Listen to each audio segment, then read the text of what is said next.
Hello, my friend. Let me ask you something, heart to heart. Have you ever felt that sudden, unnerving wobble when you're just walking down a familiar hallway? That slight sway from side to side that makes you instinctively reach out for a wall, just in case. It's a fleeting moment, but the feeling it leaves behind, that little seed of doubt in your own stability, that can linger for the rest of the day.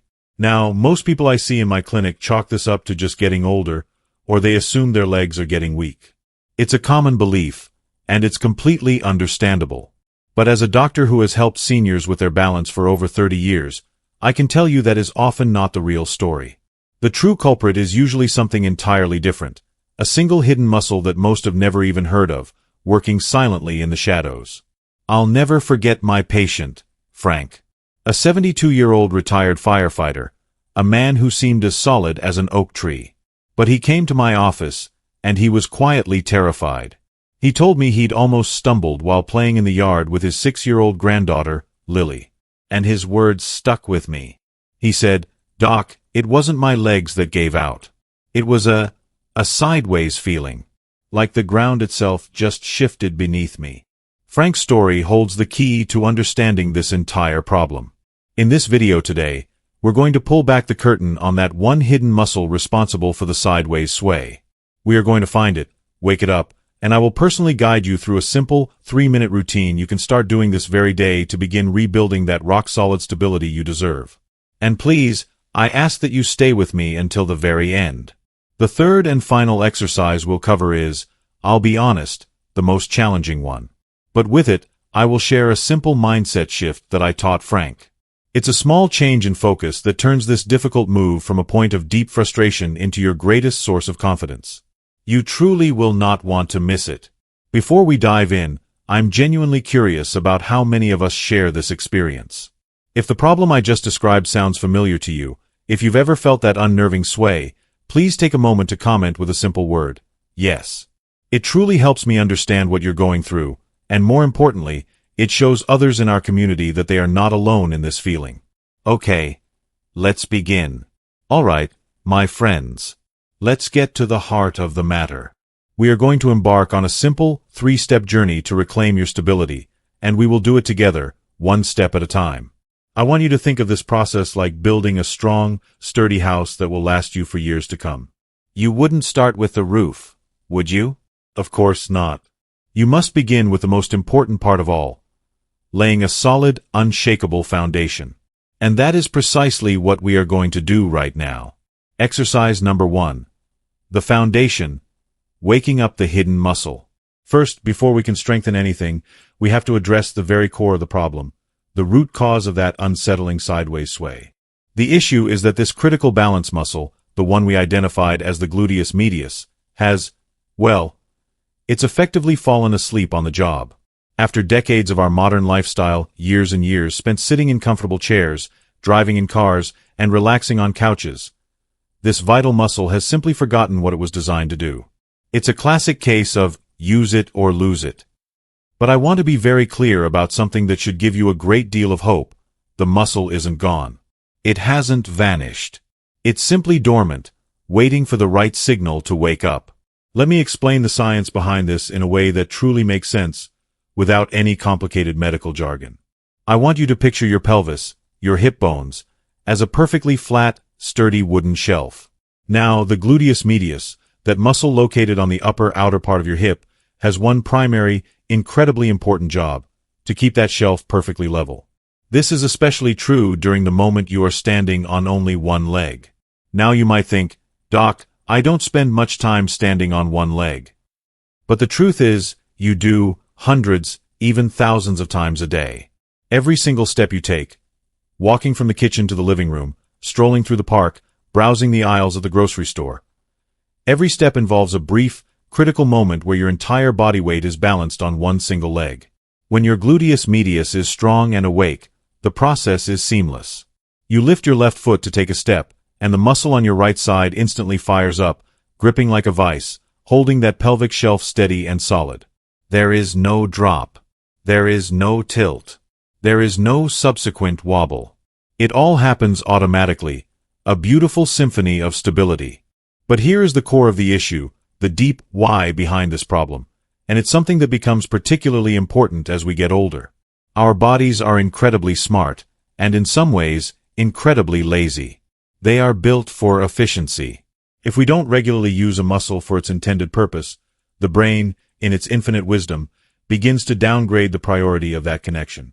It stops sending strong, clear signals to it. In the medical world, we call this neuromuscular inhibition. Think of it like a phone line between your brain and that muscle. Over years of disuse, that crystal-clear connection has become fuzzy, full of static. The brain is still trying to make the call, but the muscle on the other end can barely hear the instructions. It's not that the muscle is gone, it's that the communication has broken down.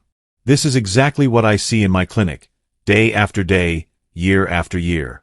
It's a pattern that is as predictable as the sunrise. When a patient, just like my friend Frank, comes to me and describes that unnerving sideways feeling, that sensation that the ground is somehow unsteady beneath them, this is the very first thing I investigate. And I can tell you with absolute certainty, after more than 30 years of practice, that 9 times out of 10, in patients experiencing this specific type of balance issue, the gluteus medius is dormant and unresponsive. The good news, the wonderful news, is that we don't need thousands of dollars worth of physical therapy, or fancy gym equipment, or complicated, exhausting workout routines to fix this. We just need to wake the muscle up. We need to clear the static on that phone line and get the brain and the muscle talking to each other clearly again. And that brings us, finally, to our first foundational exercise. It's called the standing hip abduction. This movement is designed with surgical precision to do one thing and one thing only: to isolate that hidden muscle, to shine a spotlight on it, and to gently, safely remind it of its crucial job. We are going to do it together, and I want you to approach it with care and mindfulness, not with force. First, let's set up your safe space. I want you to find a sturdy kitchen counter, the back of a solid dining room chair, or even a clear space next to a wall. You need something stable that you can hold onto for support. Let me be very clear. Your safety is non-negotiable. It is, and always will be, the #1 priority in everything we do. Now, stand up nice and tall, with your side facing your support. Let's imagine your right side is closest to the kitchen counter. Go ahead and place your right hand on it for balance. Don't grip it tightly, just rest your hand there for reassurance. Your feet should be about hip-width apart. Now, gently shift your weight onto your right leg. Feel the ground beneath that foot. Feel it supporting you. Keep your outside leg, which is your left leg in this case, straight, but please do not lock the knee. There should be a tiny, soft bend in it. Your posture is paramount here. Stand tall and proud, as if a string is gently pulling the crown of your head up towards the ceiling. Your shoulders should be back and relaxed, and your gaze should be straight ahead. Now, here is the secret to the entire movement. Very slowly, and with complete control, I want you to begin lifting your left leg straight out to the side. The most common mistake I see people make is thinking that higher is better. It is not. The goal here is absolutely not height. I don't want you to kick your leg up towards the ceiling. A small, controlled lift of just 6 to 8 inches is absolutely perfect. Any higher than that, and your body will start to cheat. It will begin to use other, stronger muscles, or you'll lean your torso to the side, both of which defeat the entire purpose of this precise exercise. The most critical part of this movement is to keep your torso perfectly still and upright. I want you to imagine you have a full glass of water balanced perfectly on your head. You must not spill a single drop. So, as you lift that leg, there should be no leaning of your upper body to the right. The movement must come purely and solely from your hip joint. As you lift that leg to the side, you should start to feel something. A gentle, a distinct squeeze, right there on the upper outer part of your left hip. That feeling, my friend, that is the magic. That is the muscle waking up from its long slumber. That is your gluteus medius responding to the call, saying, "Oh, hello. I remember this job. This is what I was made for." I want you to hold it for just a single second at the top of that small lift. Feel that connection. Feel that muscle working. Then, with that same slow, deliberate control, begin to lower your leg back to the starting position. Do not just let it drop or swing back. Control it on the way down. In strength training, the lowering phase, the eccentric part, is just as important, if not more important, than the lifting phase for building strength and control. That entire mindful movement is one repetition. Your goal is to aim for 10 of these slow, controlled repetitions on that side. Once you have completed 10, I want you to pause. Take a breath. Then you can simply turn around, hold on with your other hand, and complete 10 repetitions on the other side. This exercise is not meant to be exhausting. It is meant to be an awakening. It's like making the first phone call after years of silence. You are patiently and persistently clearing the static from the line. You are re-establishing that vital connection between mind and muscle. This is the first, and without question, the most crucial step toward building a stable, confident foundation that you can trust. Now, I have a small request. As you do this, if you can feel that muscle working, if you can sense that gentle squeeze on the side of your hip, I want you to go down to the comment section below and write the 2 simple words. Found it. This isn't just for me. This is for you, a small declaration of victory. And it shows everyone else in our wonderful community that this is possible, that this feeling is achievable, and that we are all in this together, celebrating these first important steps. Exercise number 2. The function, putting the muscle to work. All right, my friends. You have done an amazing job. By completing that first exercise, you have taken the most important step of all. You have successfully located that hidden balance muscle, and you have gently woken it up from a very long sleep. You've sent that first crucial signal from your brain to your hip, clearing the static from the line. That feeling of finding it, that's a tremendous victory. But I want you to think about what we've just done. It's like finding a light switch in a dark workshop you haven't entered for years. You've flipped the switch, and the lights are now on. You can see the tools. You can see the workbench. But that's all we've done. We haven't actually built anything yet. Now, we must take the next critical step. We have to pick up those tools and teach that muscle how to do its real job. We have to teach it how to function while you are in motion. This is where we make the vital transition from simple activation to true, practical function. Because let's be honest with ourselves. We rarely lose our balance when we are standing perfectly still, holding onto a counter. We face our greatest challenges to stability when we are moving through the world. That unnerving wobble appears when we are walking across a beautiful, but uneven, lawn at a family picnic. It strikes when we have to step off a curb that's a little higher than we expected. It sneaks up on us when we have to move sideways quickly to let someone pass in a crowded grocery store aisle. Real-world balance is not a static skill. It is a dynamic dance. We need this hidden muscle to be not just awake, but strong, intelligent, and instantly responsive during all the unpredictable movements of our daily lives. Now, let's look at the science of this in a way that truly matters to you. The first exercise, the hip abduction, was an isolation movement. It taught the gluteus medius how to turn on. This next exercise is what we call an integrated movement. It's designed to teach the muscle how to work in harmony with the rest of your body to control momentum. Every time you take a step, your body generates forward and sideways momentum. A strong gluteus medius acts like a sophisticated braking and steering system for your pelvis. It controls that sideways drift, keeping your center of gravity perfectly aligned over your base of support. When it's weak, the slightest unexpected movement can feel like your steering has gone out, leading to that terrifying feeling of a skid or a sway. The core reason, the deep why, this becomes so essential as we get older, is directly tied to our body's natural changes. As the years go by, our automatic reaction times can begin to slow down. It's a normal part of aging. When we were younger, we could trip on something and our body would react in a split second, catching our balance before we even had time to think about it. Now, that same stumble might take our brain a fraction of a second longer to process. That fraction of a second is everything. In that tiny gap, a fall can happen. That is why we can no longer rely solely on conscious reaction. We need to train our stabilizing muscles to be so intelligent, so well-rehearsed, that they react automatically. They must become a deeply ingrained habit, a subconscious shield that protects you without you ever having to ask. We are, quite literally, building a new, stronger, and faster stability habit directly into your body. This was the great turning point in the story of my patient, Frank. He was a diligent man, and he practiced the first exercise every single day. He could feel the muscle working, and he was proud of it. But a deep-seated fear still held him captive. He told me he was still hesitant to walk on the uneven grass in his own backyard to play with his granddaughter, Lily. He confessed that he spent the whole time staring down at his feet, constantly scanning the ground for dips and bumps, terrified of a misstep. His body was getting stronger, but his mind was still trapped by the memory of that wobble. It was this next exercise, this functional movement, that finally set him free.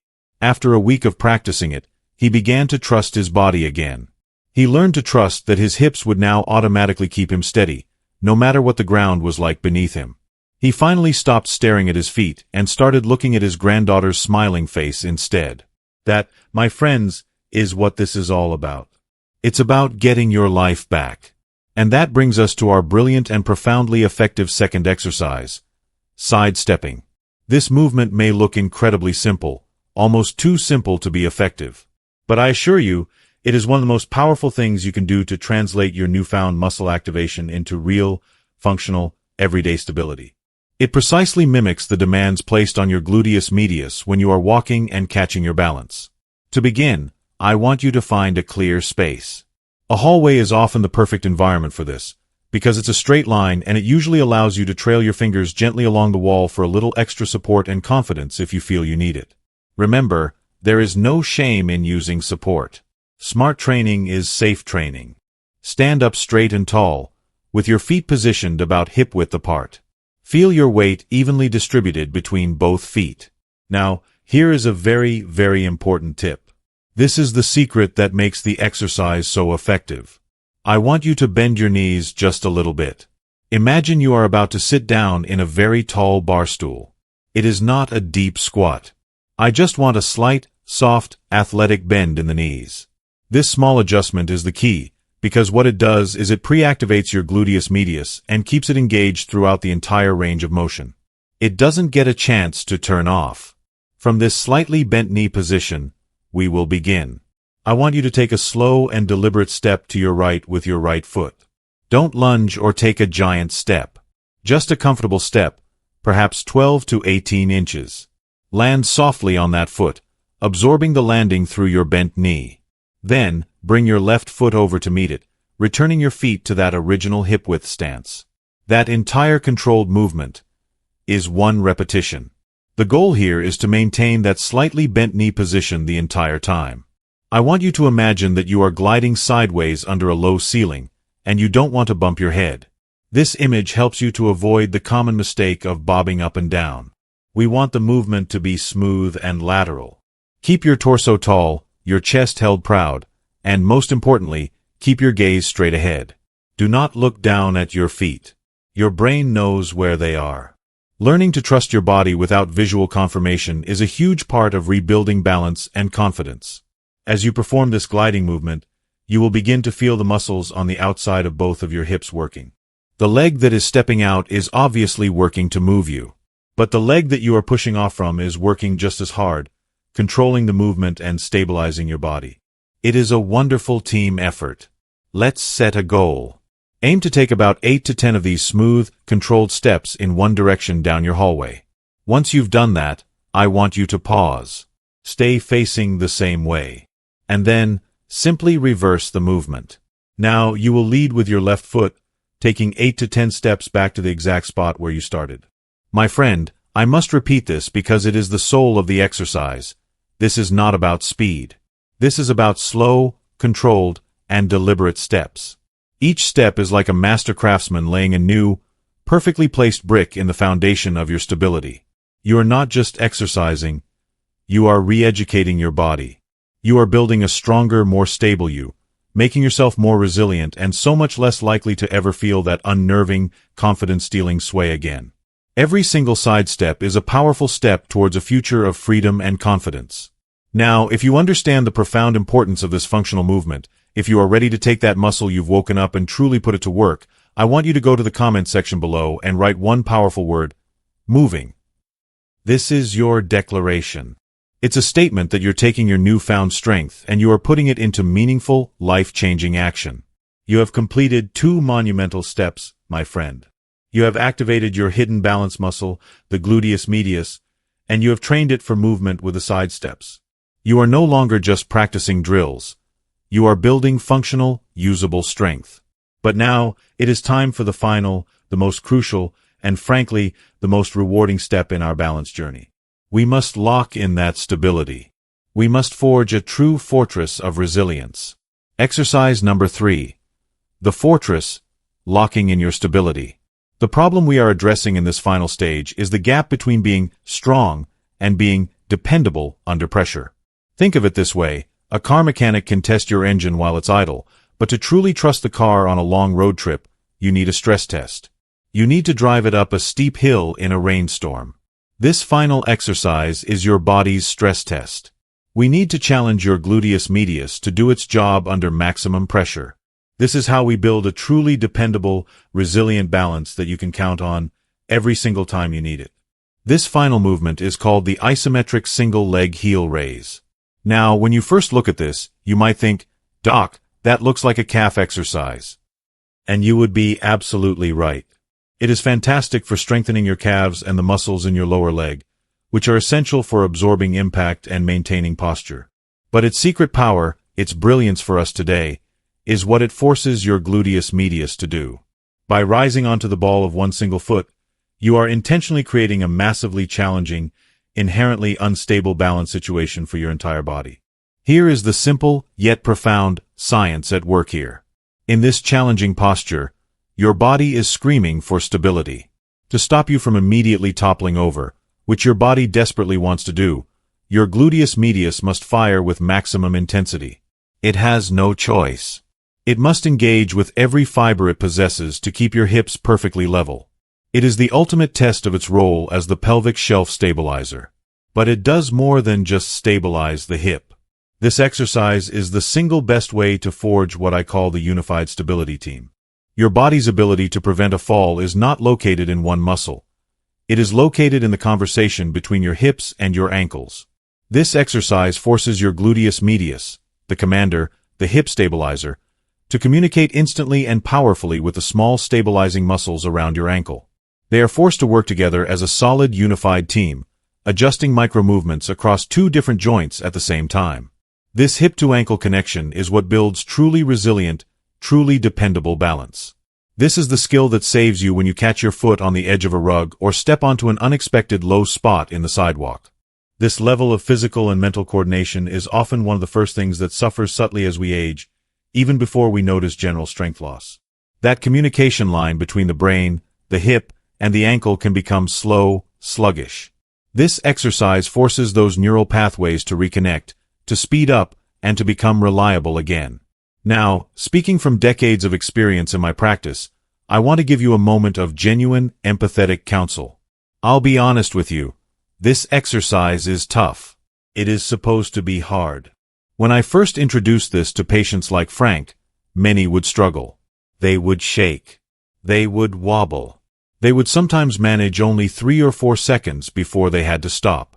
I watched highly capable men and women become deeply frustrated because they couldn't hold the position long. But I need you to understand something truly important.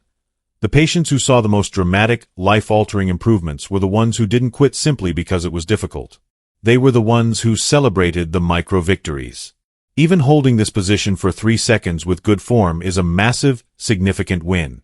Do not, under any circumstances, allow the difficulty of this movement to discourage you. This leads us to the core of the diamond teaser I promised you at the very beginning of this video. The single mindset shift that changes everything about this exercise. But first, let's go through the physical steps slowly, with safety as our highest concern. We will begin with the isometric single-leg heel raise. I want you to stand facing a wall, or better yet, a sturdy kitchen counter or island, something anchored to the floor that you can grip with both hands. You must have solid, reliable support.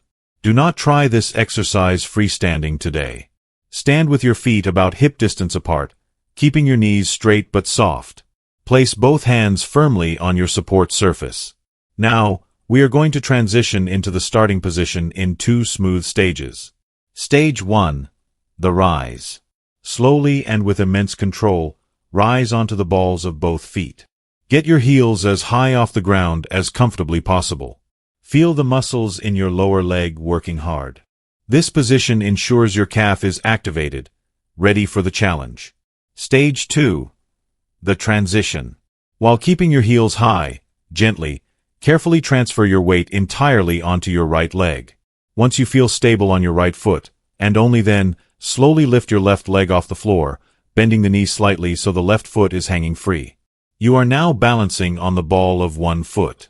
Your gluteus medius is probably already firing, trying to keep you from tilting. This is the isometric hold. The word isometric simply means you are holding a position without moving. Your goal is to simply hold this position for as long as you can maintain good form. Your calf muscle, I guarantee you, will start screaming at you. It will start to shake. It will burn. This shaking is completely normal. It means those tiny, deep stabilizer muscles are finally being forced to work overtime.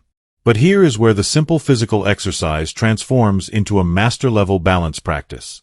Here is the mindset shift that I taught Frank, and the one that turned his fear into absolute confidence.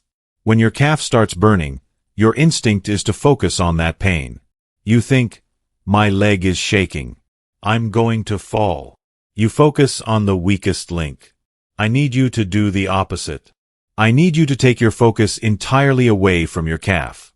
Instead, draw your focus upward. Focus on your hip. Focus on your gluteus medius. Use your conscious mind to actively command that muscle to keep your hips perfectly flat. Imagine that your hips are that flat wooden shelf again, holding a precious vase. Your job is to keep that shelf absolutely level. Your hip is the commander of your balance in this moment. The calf is just the soldier executing the order. You must tell your hip to hold the line. When Frank was first trying this, he would drop almost immediately because he was so focused on the trembling in his foot. When I told him to shift his focus upward and command his hip to stabilize, something shifted mentally. The movement didn't get easier, but the feeling changed. It changed from feeling like he was desperately trying not to fall to feeling like he was actively, powerfully staying stable. This focus is what builds true resilience.